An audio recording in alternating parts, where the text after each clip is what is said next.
નમસ્કાર દર્શક મિત્રો, આઈઆરજેપીસી ન્યૂઝનું હાર્દિક સ્વાગત છે।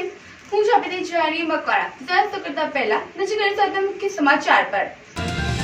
આમોદમાં કોપર અને એલ્યુમિનિયમ વાયર ચોરીમાં બે આરોપી ઝડપાયા, 9 લાખનો મુદ્દામાલ જપ્ત।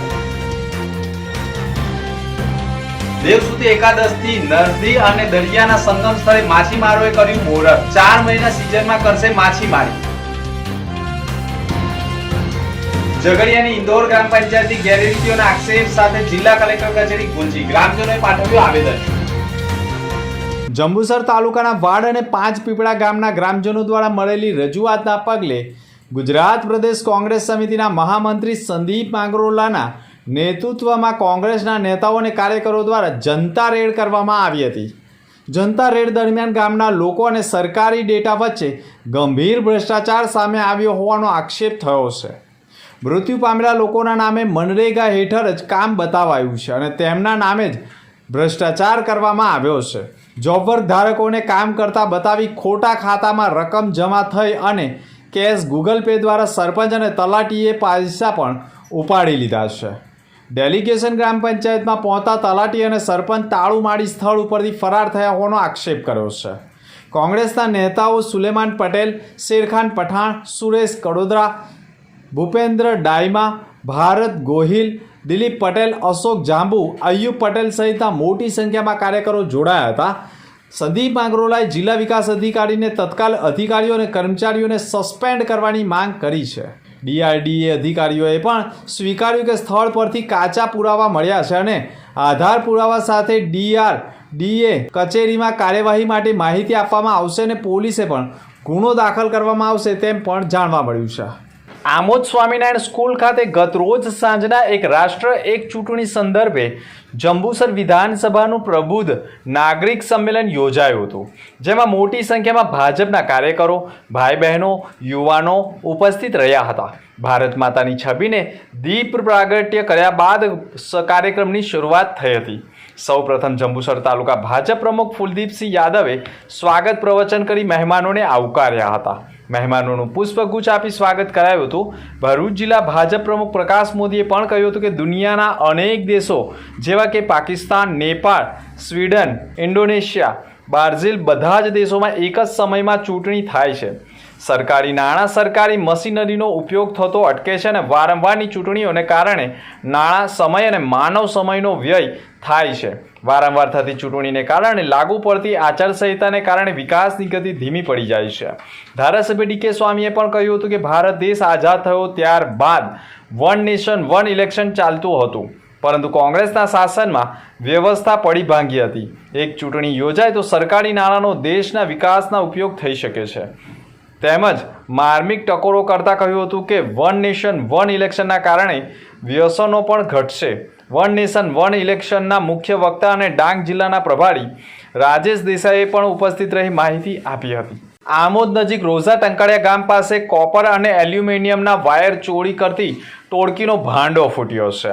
આમોદ પોલીસે 2 શખ્સોને પકડી પાડ્યા છે અને તેમની પાસેથી કુલ 9 લાખનો મુદ્દામાલ જપ્ત કર્યો છે, જેમાં કોપર અને એલ્યુમિનિયમ વાયર ઉપરાંત ટ્રેક્ટર ટ્રોલીનો પણ સામેલ થયો છે। આમોદના પીઆઈ આરબી કરમટિયા અને તેમની ટીમ ગુપ્ત માહિતીના આધારે આમોદ રોઝા ટંકાળિયા રોડ ઉપર ટ્રેક્ટર નંબર GJ16 DK 5738 રોકી તપાસ કરતા તેમાં ચોરીના વાયરો મળી આવ્યા હતા।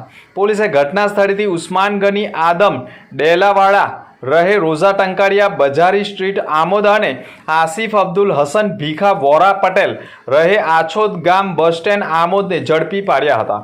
બંને સામે ગુનો દાખલ કરી રિમાન્ડ મેળવવાની તજવીજ આરંભી છે। ભરૂચમાં ભારતીય નવનિર્માણ સાઉન્ડ અને યુનિટી બ્લડ બેંકના સંયુક્ત ઉપક્રમે Jayendrapuri arts and science college ખાતે રક્તદાન શિબિરનું આયોજન કરવામાં આવ્યું હતું।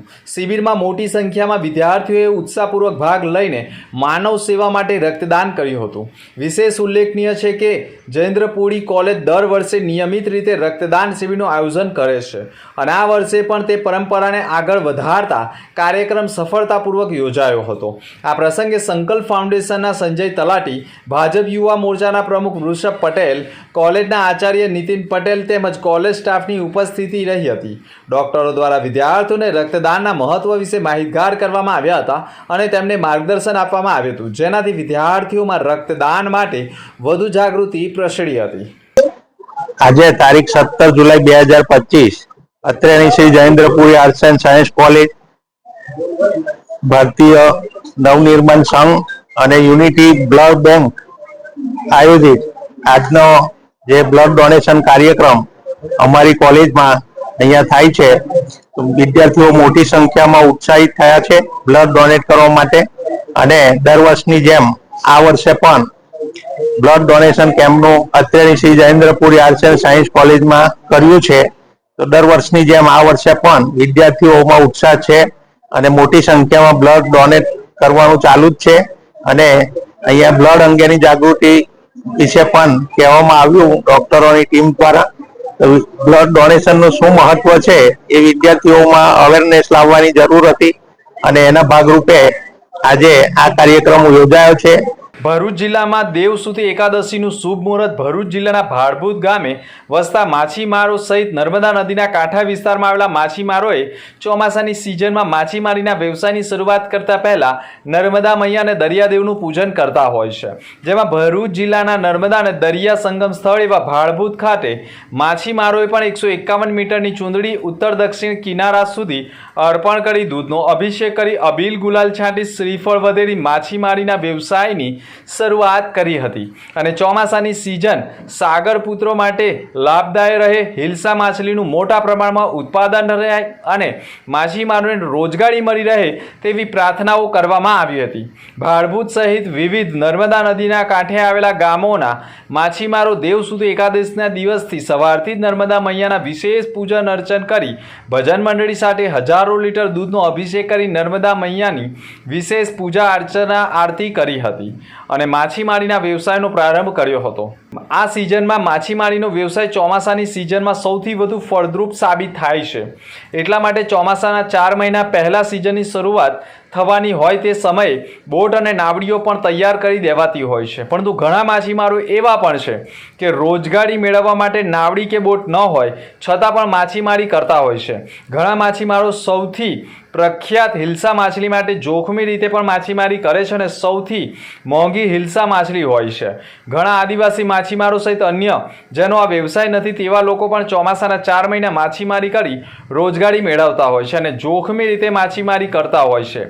થર્મોકોલની સીટ ઉપર બેસી 2 હાથથી પાણીમાં છબછબિયા કરી આગળ વધે છે અને જાળ નાખી માછલી પકડીને પણ રોજગારી મેળવતા હોય છે. અને ઘણી વખત થર્મોકોલની સીટ ઉપર જોખમી રીતે માછીમારી કરતા લોકોની જો સીટ નમી જાય તો ડૂબી જવાનો ભય પણ રહે છે.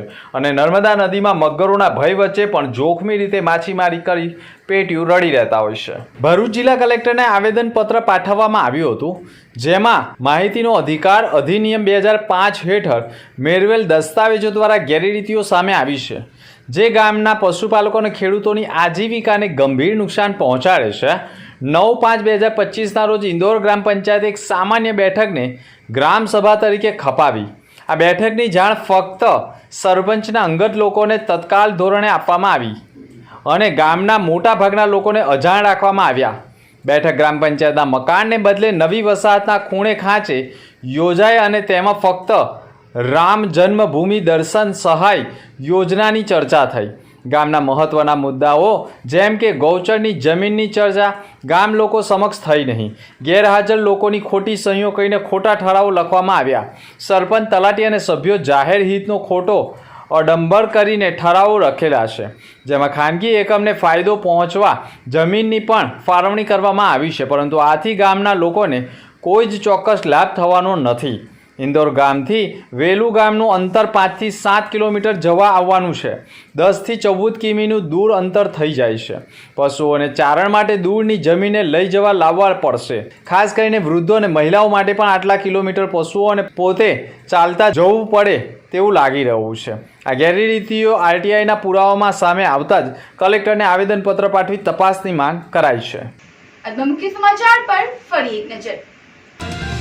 આમોદમાં કોપર અને એલ્યુમિનિયમ વાયર ચોરીમાં 2 આરોપી ઝડપાયા. 9 લાખનો મુદ્દામાલ જપ્ત.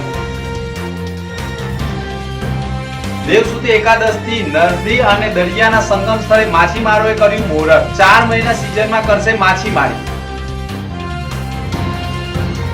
ઝઘડિયાની ઇન્દોર ગ્રામ પંચાયતની ગેરરીતિઓના આક્ષેપ સાથે જિલ્લા કલેક્ટર કચેરી ગુંજી. ગ્રામજનોએ પાઠવ્યું આવેદન. તો તો હતો આ તે સમાચાર. આવતીકાલે ફરી મળીશું નવા સમાચાર સાથે. નમસ્કાર.